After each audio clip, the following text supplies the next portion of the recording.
Well, I like to continue my series on World War II, and like I said, this isn't going to be a play-by-play of the war. First of all, that would be impossible. That's literally never been done by anybody.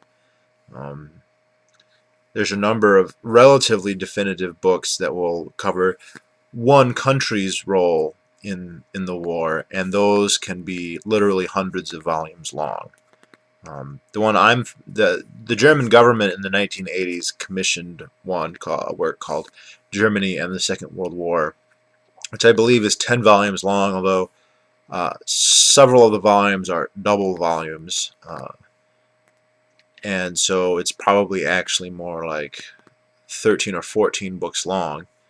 And I've read the first half of it, and then I left college, and that's the place I was on. It's kind of hard to get. It's an expensive book, but even that is not really that comprehensive. They actually set fairly narrow parameters. They don't go very far in history before World War II, which is problematic because it's obvious that you can't really understand World War II if you don't know a lot, and I mean a lot of history leading up to it. And they just say, well, we acknowledge that, but that would just expand the length of the volume, exponentially to a huge length, and so they focused right there.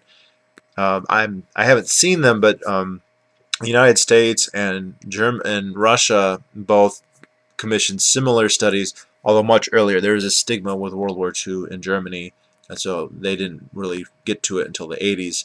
But in the 50s, the USSR and the United States did similar things. It's my understanding that they're both in the hundreds of volumes long. So even the 14 volumes that the German government wrote just about Germany is basically like an index or a bibliography of things to learn, not or a summary. It's not everything, and there's just no way I could ever. I mean, just if I said everything I knew, it would be super. It would. I don't even know how long it would be, but I don't even know the most of it. But when you reassess World War II, it's not necessary to go through all the minutiae of every battle and the biography of every soldier or the technical details of every weapon system or every switch in strategy. It's only necessary to analyze certain commonly held notions and to present empirical and theoretical reasons as to why those notions are false. And so the number one, I'd say, misconception is that the war was justified because we were attacked. And that is correct. We were attacked. The Japanese attacked Pearl Harbor, and the Germans declared a few days later, although the reasons for both are not very well understood, especially why Germany declared war. In fact, when I was thinking about making this video, I tried to look for an answer, and the truth is there isn't really a definitive one. Hitler did not explain himself explicitly really to anybody. You can read maybe the diaries of some of the people around him, and they have an impression of what they thought. And of course, he gave a speech about why he was doing it, and so we know what he officially said, but to what degree that's the real reason, we don't know. With the United States, it becomes really important, though, to analyze Roosevelt. Roosevelt had been president. I think he was elected in 1932. He would have taken office at the beginning of 1933, and he was in control of the federal government, very much control, more control really than anybody previously, maybe even more than someone like Lincoln. Well before the war started, there were no direct inklings of a war starting until later in the 30s. I mean, there are lots of people who predicted it might happen, that there might be another conflict, but nobody could have said when or why or what the cause would be. And Roosevelt predates all that. But this is tricky because Roosevelt, anyone who looks at his writings, at his speeches, is confronted with the fact that the guy is both a pathological liar and also apparently very flippant in his actual personal beliefs. So he's not a person who you can know with any degree of certainty what he actually believed versus what he was saying. The impression I've gotten, and this is one shared by a lot of people who have looked at him, is that in terms of what he actually believed, he was pretty not on an even keel. He didn't have a lot of principle, and if we can see this in the war, but although he kind of took a back seat once the war started, but we can see this in the lead up to the war, and we can see this during the New Deal, that if somebody came and gave him a pitch for maybe we should do this to the economy or that to the economy, if he liked the pitch, he would go for it. But if 6 months later somebody came and gave the opposite pitch, he might go for them, or a halfway between. And there's no indication that he was really a steadfast Keynesian, for instance, or a steadfast communist, or a steadfast Marxist, or a steadfast capitalist, or anything like that. It was just oh, that sounds good, let's try that. And I remember watching a documentary about a year ago on the History Channel. It was one of the best ones I've seen, and it was just about his correspondence with Churchill in the lead up to the war. And basically, in one letter, he would be very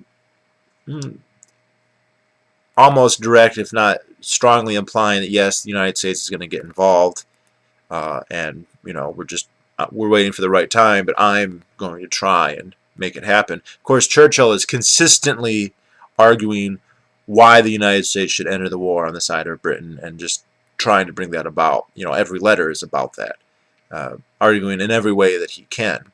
And Roosevelt will at some points kind of humor this, and other points it would kind of sound like, really, I don't know if this is the right thing to do, or if, maybe I can't promise anything until after my third election. Or and basically the conclusion that they give in the documentary, and I think it's a pretty sound one based on his writings, is this guy's either doesn't know what he wants or is lying. That he's just, today I want to convince Churchill that I'm gonna. Maybe he just doesn't want to be bothered with another letter, and he'll just tell him, okay, I'll come into the war. And then maybe later he decides, no, I don't want to come into the war because it will look bad in the press or whatever.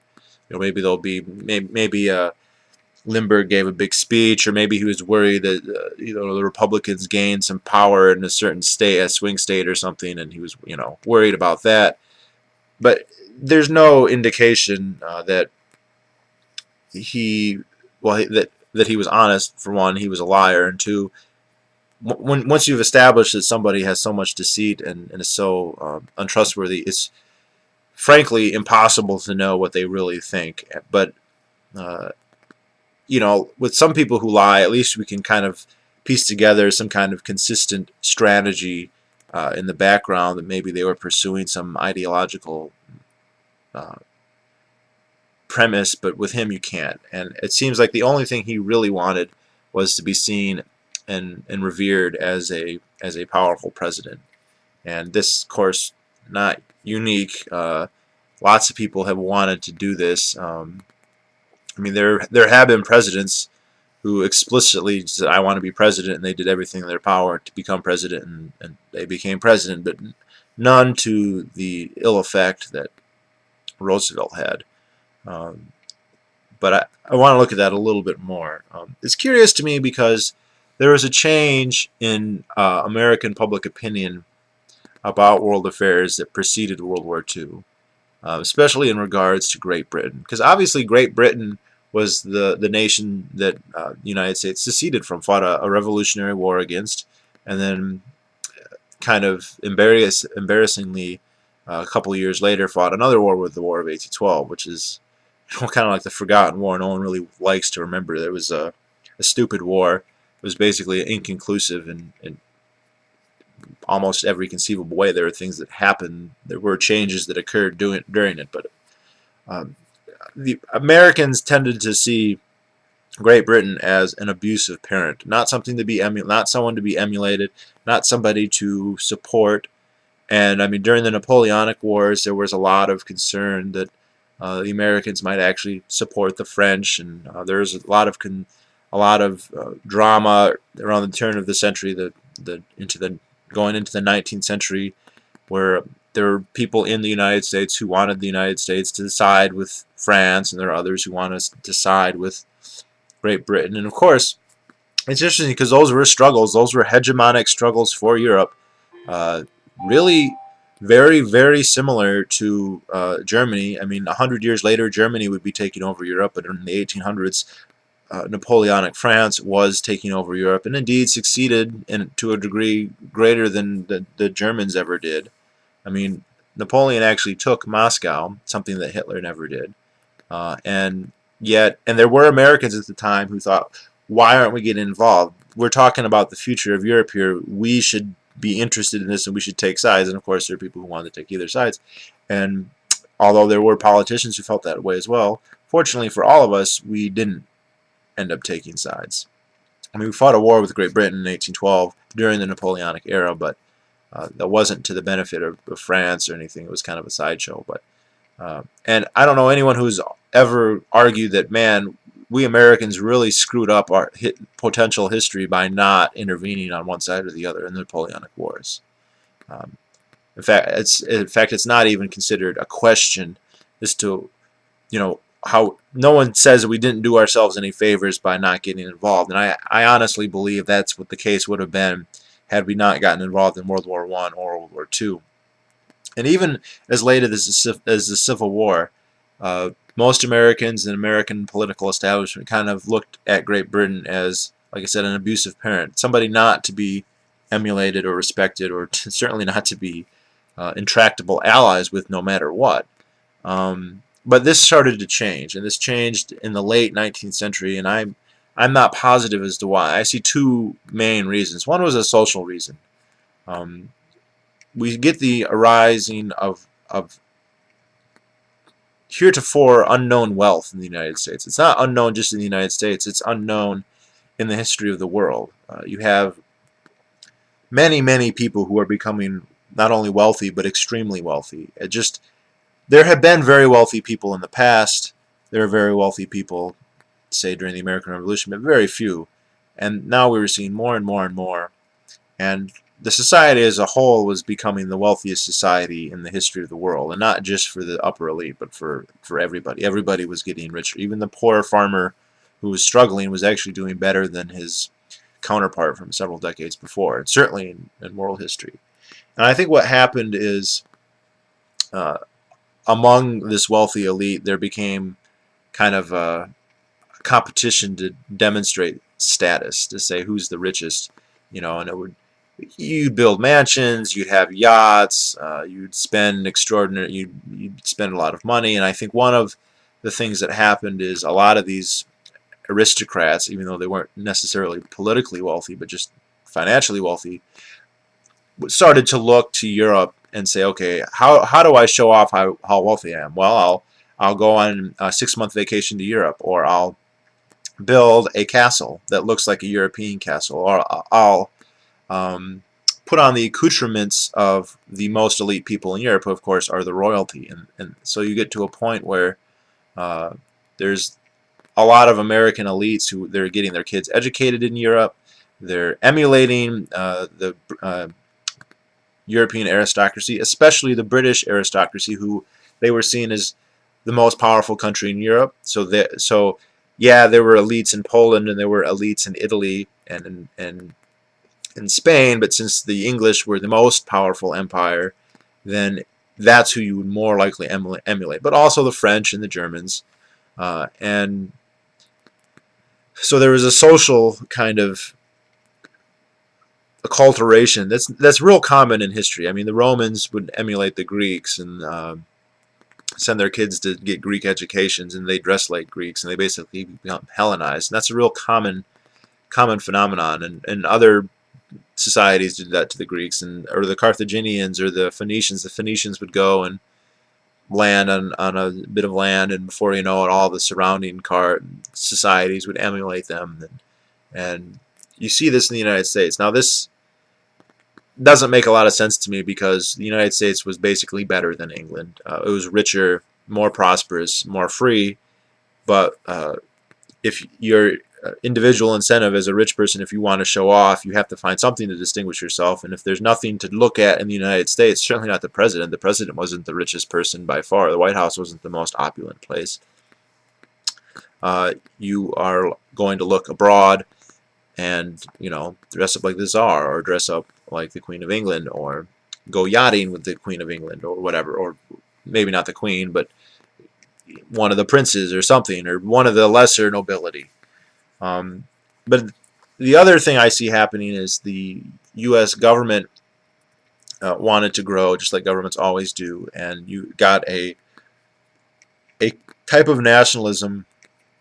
The nationalism in the United States changed to want to emulate Europe. I mean, we were having the grab for Africa. This is the height of European hegemony in the world, is the end of the 19th century and the beginning of the 20th century. And a lot of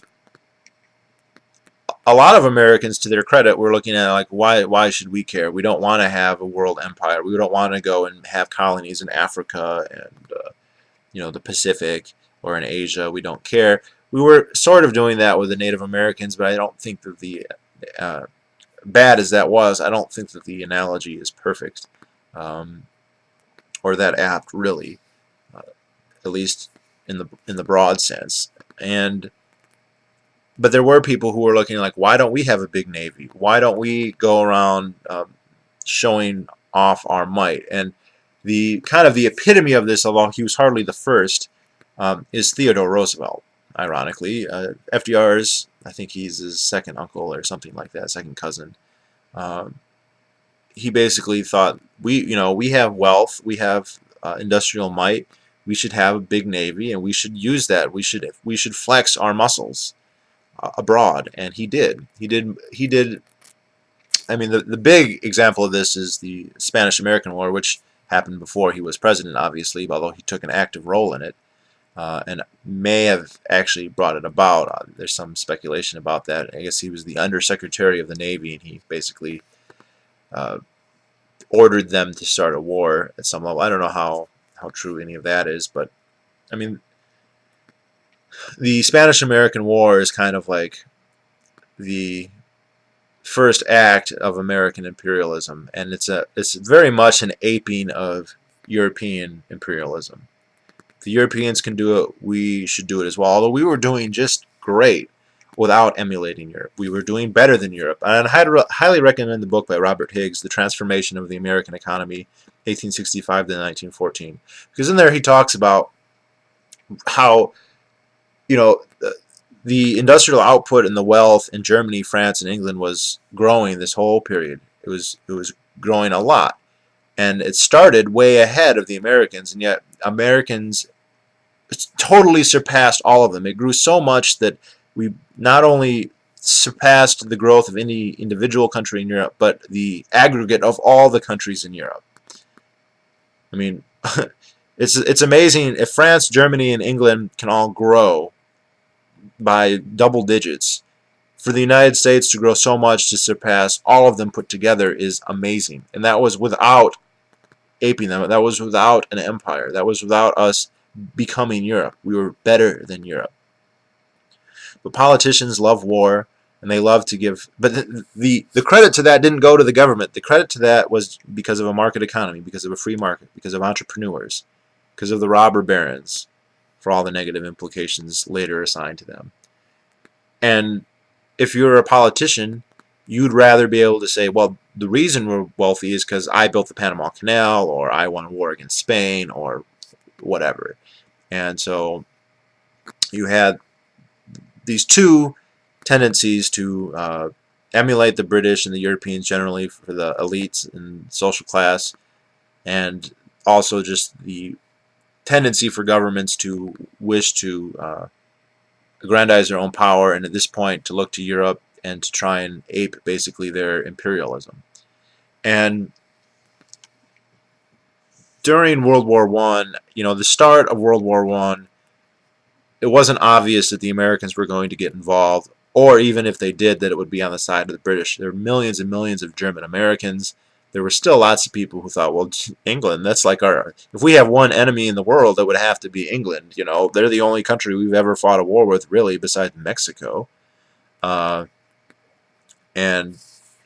they're a belligerent power. There were a lot of people who didn't like England, but there were a lot of people who did like England, and they basically waged a propaganda war on Great Britain's behalf. Great Britain launched its own propaganda war in the United States. They produced a lot of movies that were intended to depict the evils of the Hun, of the Germans, most of which were relatively true. I mean, the Germans were an imperialistic. They were imperialistic pigs. I mean, they were doing horrible things, absolutely terrible things, but they got exaggerated way out of proportion. I know the big thing was the rape of Belgium, which, to be sure, is a correct way to determine what happened to Belgium.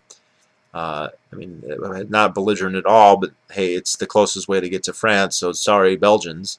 But there were just stories that the Germans would go around bayoneting babies. They'd go around bayoneting or mutilating babies, and this was, I mean, Americans are pretty charitable, they're pretty religious, and they were upset about this, and they actually established a whole bunch of charities to help the bayoneted and mutilated babies. And obviously during the war there was nothing they could do, but when the war ended, they these charities all went to Belgium to locate the surviving babies and to help them, and lo and behold, there weren't any. The phenomenon of a German Hun bayoneting a baby was something that just didn't happen. Now, they may have been killed in other ways by an artillery barrage, perhaps, or starved. But the other thing to remember is the British were no better. I mean, the British were routinely, like on a perennial basis, launching race wars in their colonies, even against white people. I mean, just before this, you had a series of Boer wars where they put Dutchmen in South Africa into concentration camps, basically just to steal their gold, as one example. But during the war, they were no less barbaric. And I mean, the French, the same thing. They weren't quite as good at it as the British, but they they had a vast empire in North Africa that they would suppress any dissent in quite mercilessly. And I mean, the Italians, they were kind of a little bit more backward, but they tried to get empires too, and they weren't as bad in scale, but they were bad. And of course, the Russians, I mean, the Tsars look good compared to the Bolsheviks, but they're not good. They're pretty bad too.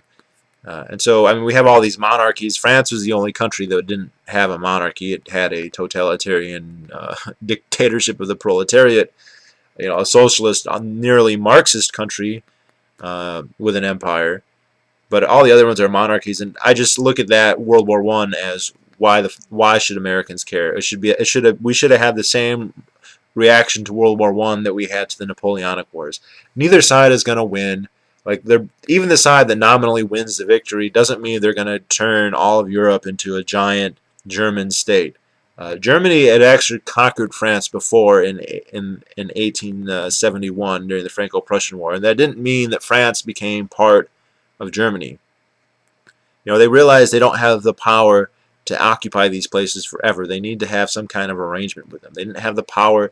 Germany, none of the societies in Europe are powerful enough to project their power over the rest of Europe, let alone the rest of the world. I mean, it's been tried and tried and tried. The Spanish tried it. The Romans tried it. The French tried it a couple times under Louis XIV and later under Napoleon. Some people will say they're trying it now through the EU. The Germans have tried it. The English have tried it. The Russians have tried it. You just can't do it. And they can't just go and kill everybody in a country and then have it be virgin land for them to exploit, because the people who make the country valuable are the people who live there and who know how to exploit it. And to waste resources to kill them all and then just populate it, say, with Germans, just doesn't work. And so you have to find a way to rule in a cooperative way, and that means that you don't have a hegemon over the whole continent, let alone over the whole world. But Americans, they were infected by this nationalism, and they got behind this war. And I think from that point on, the idea that England was our ally, especially among the elites, was pretty well codified. And so Roosevelt, when he comes into it, I definitely would look at Roosevelt, even though he's technically Dutch. That's what his name means. He's at least partially descended from the original Dutch founders of New Amsterdam, aka New York. Was an Anglophile. He was part of the Eastern establishment who would have gone yachting. Actually, he really enjoyed yachting. He would have been educated by Europeans along European lines, if not in Europe, and would have rubbed elbows with people who were what Carol Quigley called the Anglo-American establishment, this clique of super wealthy Americans who honestly were wealthy enough that they should have not given a damn what was going on in Great Britain, but for whatever reasons, misguided reasons, looked to the British as exemplars. I mean, sure, you're new money. Sure, you're David Rockefeller or J.P. Morgan. Of course, J.P. Morgan has a direct link to Great Britain. But how does that compare to the king and queen who are descended from what, William of Orange or the Hanoverians? That doesn't. They have more pedigree, so to speak, if that's what you're looking for. And of course, the eugenics and pedigree and human breeding was actually a popular kind of pastime throughout the United States, but especially among the upper classes. And so, yeah, obviously they would be awed by nobility that's been established for hundreds, if not thousands of years. I mean, practically going back to the Norman conquest, if not before. So Roosevelt wanted to be president. He was a rich dandy, never had a job, and he got to be president. And then he wanted to be seen as a good president, and he didn't want to be seen as the way we look at all the other presidents who immediately preceded him, like Hoover and Coolidge or Harding, people who are basically aside from the presidents in the late 1900s or in the late 19th century, the Republicans that you got, like Hayes and Arthur, and they're the least known presidents that we've ever had, basically.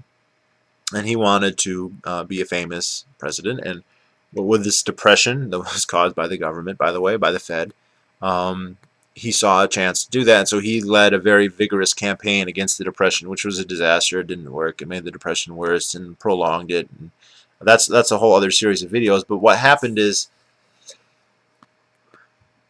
when the war became apparent that it was going to happen, and when it actually started, Roosevelt immediately seized on this as, this is going to be my ticket to everlasting fame. This is what's going to make me remembered, this war. And he was, of course, exactly correct about that. And we don't know, I don't know when, I don't know if we could ever establish when, he decided that the United States needed to be in this war. Not because he was worried that the Germans were going to take over America. He would say that as a justification later, and that's still kind of like the myth. That's a whole other video that I will make about exaggeration of the Axis's power. But he wanted the United States to be in a war for basically his own vanity. And obviously the British were all too happy to provide pretext for that to happen. There were probably other people who had sympathies with that idea, but most people were against the war. And with good reason. What good would it do us? And it ended up not doing us any good. Having thousands of soldiers killed, hundreds of thousands of soldiers killed, and millions almost maimed, if not by losing an arm or leg, by severe psychological trauma, doesn't help us. And of course, spending $250 billion or whatever on military equipment that a lot of which is going to get destroyed, and what's not destroyed is going to become obsolete or wear out within a decade, which most of it had. There's a couple of, some of the naval vessels lasted a lot longer than that, but all those tanks aren't going to be any good. Most of that stuff is going to be worthless and not very long if it's not outright destroyed. We don't gain anything from that. And we didn't gain anything from it, but he wanted us to go to war because of his vanity. Now, this presented him a problem because the American people were against going to war. And especially after 1940, once he got reelected, which of course he got reelected on the "I kept us out of the war and I'm going to keep us out of the war," a blatant lie, because he was writing letters to Churchill to the contrary at the very same time. He would write a letter, "Oh, just give me some time, just let me get elected and then I'll get you in." And then, he'd go give a speech like, "I will not ever send your boys to die in a European war." He gets elected on that. Of course, the promises of politicians are non-binding.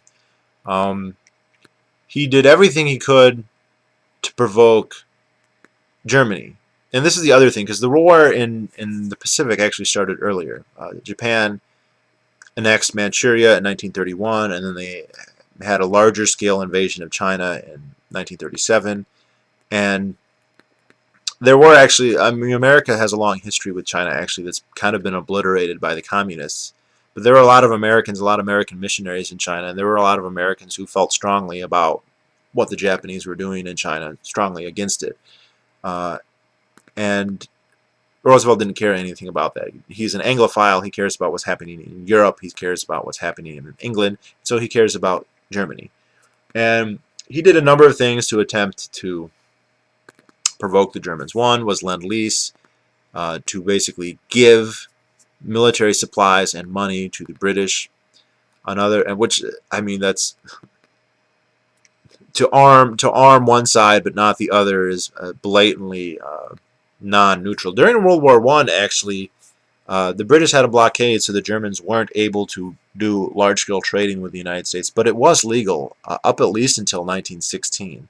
And there was actually kind of a publicity stunt where the Germans had a very large submarine actually managed to sail into the Chesapeake Bay, and it came up, and they bought arms. It was a big kind of, the newspaper wrote stories about it, and it was like, hey, well, we're neutral. If a German U-boat shows up and they want to buy whatever it was, I think they wanted to get items that were hard to come by, like nickel or copper or rubber or something, then so be it. That's all's fair, right?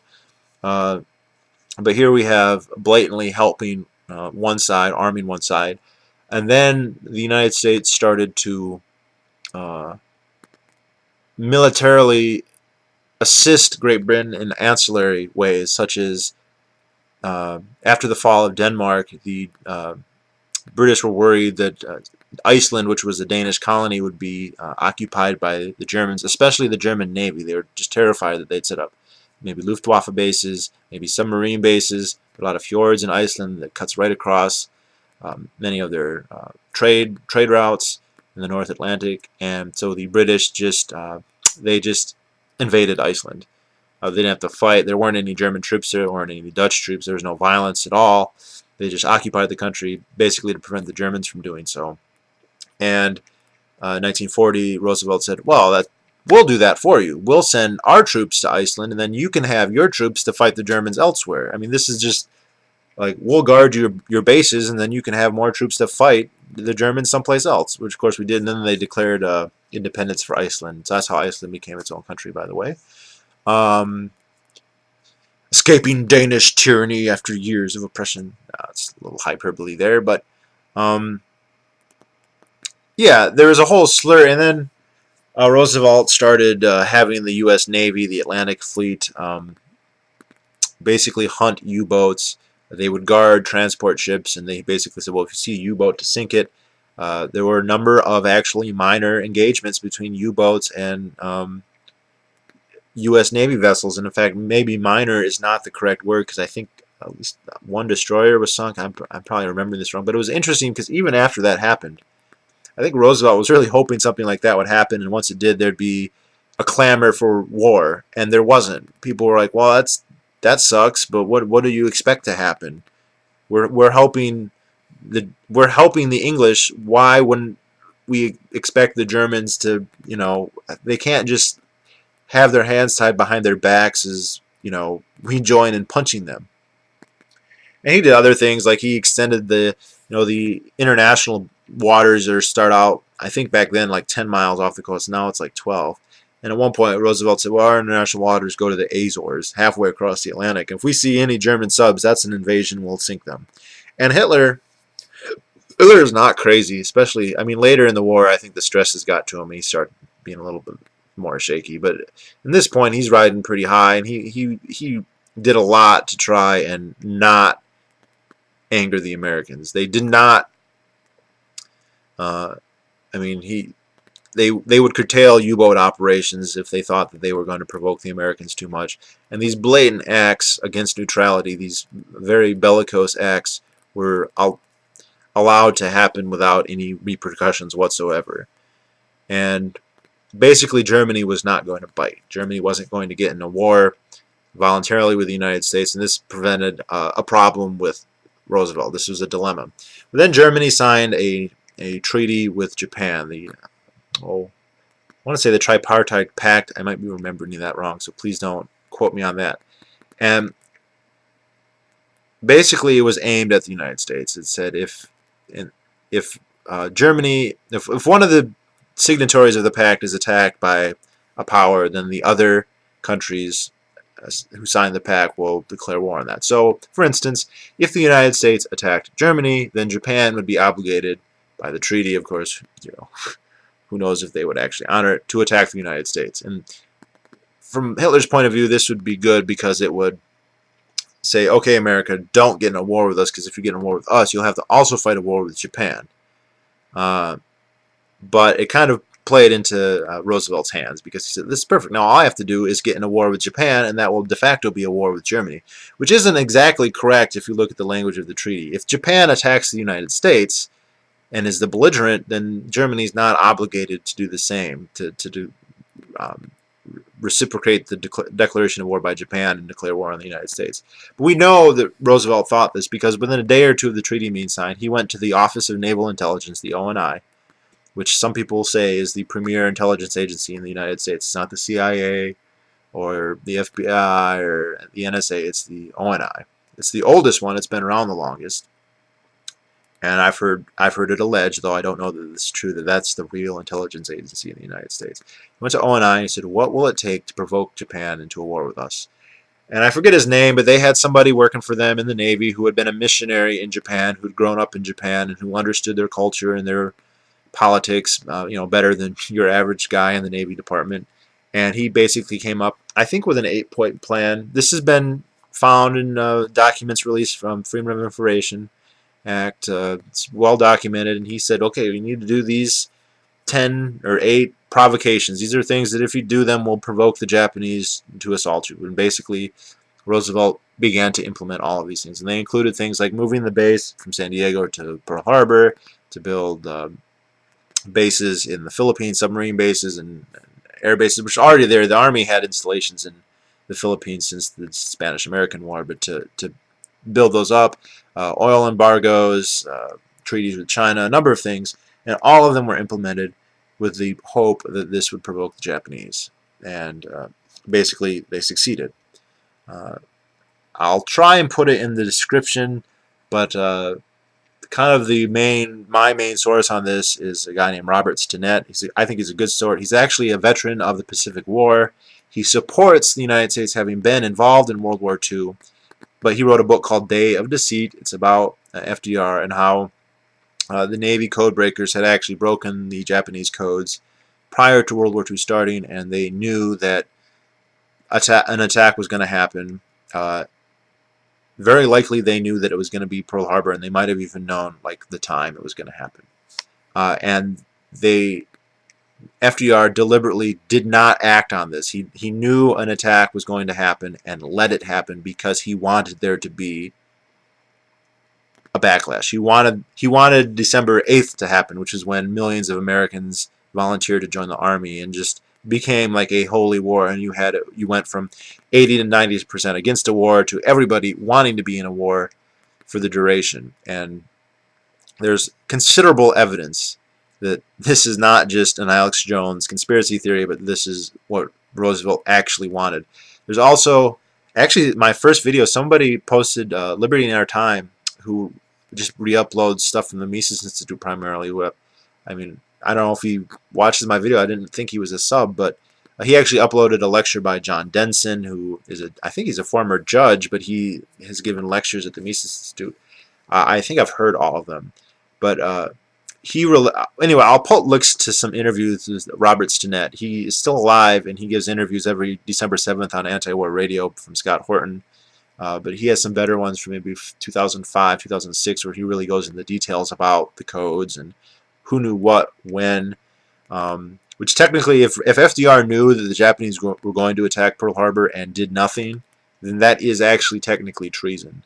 You'd have to find 2 witnesses to the event, which would be really hard, but that would be treason if you could prove that it actually happened. And even if it's not treason, man, it's a douchebag thing to do, to just let thousands of people be killed like that. I mean, what could be worse than other than actually doing it? And then, of course, the justification was so we could get in this bigger war that we didn't need to be in anyway. The Axis were going to lose with or without our assent. Maybe our help shortened the war, but it wasn't necessary to prevent, I don't know, a Nazi-dominated world. That's another video, but there are other reports. I know I have a neoconservative uncle who just loves World War II and all that, but he says, well, look, I mean, the Navy was ordered to sea before Pearl Harbor with orders to shoot and destroy any Japanese vessels they come in contact with. And so basically, we were already at war. The United States government assumed we were at war before Pearl Harbor even happened. Of course, there are the theories that all the ships at Pearl Harbor were antiquated, or all the new ones happened to be gone. I know all the aircraft carriers happened to be gone. I don't know the details on how antiquated or not antiquated, say, the Arizona or the West Virginia or Oklahoma were compared to the other ships that are out there. As the war progressed, apparently all battleships were basically antiquated, although I don't think people knew that day. There's another, John Denson.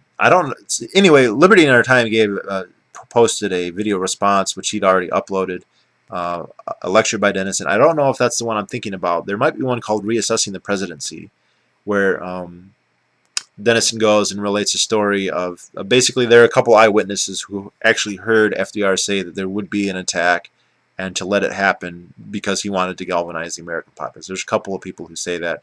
Stinnett's research corroborates that, at least that distinct possibility. FDR's actions, especially with regards to getting a provocation for Japan after the signing of the Tripartite Pact, indicate that his desire to get us into a war is pretty manifest. So I think this is revisionist, but I think it's an utterly defensible revision. The other claim, that, well, we had to stop the Holocaust. We definitely did not go to war to stop the Holocaust. Absolutely no question. That was not why we went to war. And that begs the question, if we didn't get to war to stop the Holocaust, why did we go to war? And why did Japan attack us if they knew that they were, horrendously overmatched? That's another video. I think my next one I'm going to do is going to be about the disparity in power, which is admitted, but then a narrative of events is created whereby the Axis are depicted as super powerful. That's a real common thing when you fight a war, to depict the enemy as being greater than they really are. I mean, the Romans did this with Hannibal. And, I'm sure Hannibal was a genius, but when you lose a lot of battles, you don't want to say, yeah, he was a run-of-the-mill commander. You want to say, man, he was the most powerful ever. So all of a sudden, the Germans become an unstoppable juggernaut. The Japanese have the world's largest empire. I don't know how many times I've heard that. Well, it's easy to have an empire over open, featureless ocean. That would mean the Polynesians were the most powerful state in history, right? No. Anyway, all the details as to what FDR knew when, the breaking of the codes, that's a little bit more detailed than I'm going to get here. I will refer people to Stinnett's interviews and his book, and Denison's lectures on the topics. It's my understanding there are other historians who have looked at it and kind of concluded the same thing, even to the point that right after the war, a lot of stuff became public, and a lot of historians looked at it and said, well, we weren't really exactly Mr. Nice Guy sitting on the sidelines and then we got sucker punched.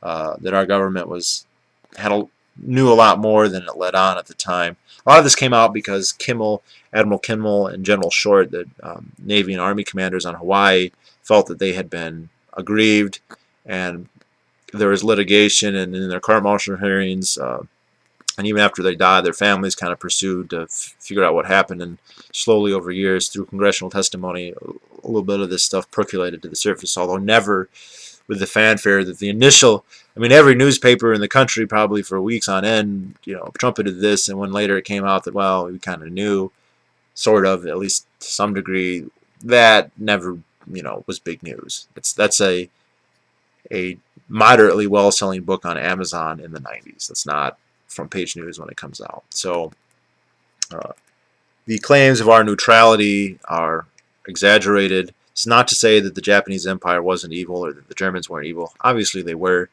but the characterization of the conflict as us, minding our own business and then just being dastardly attacked for no reason, is sheer fiction, and that's one of the main myths of World War II.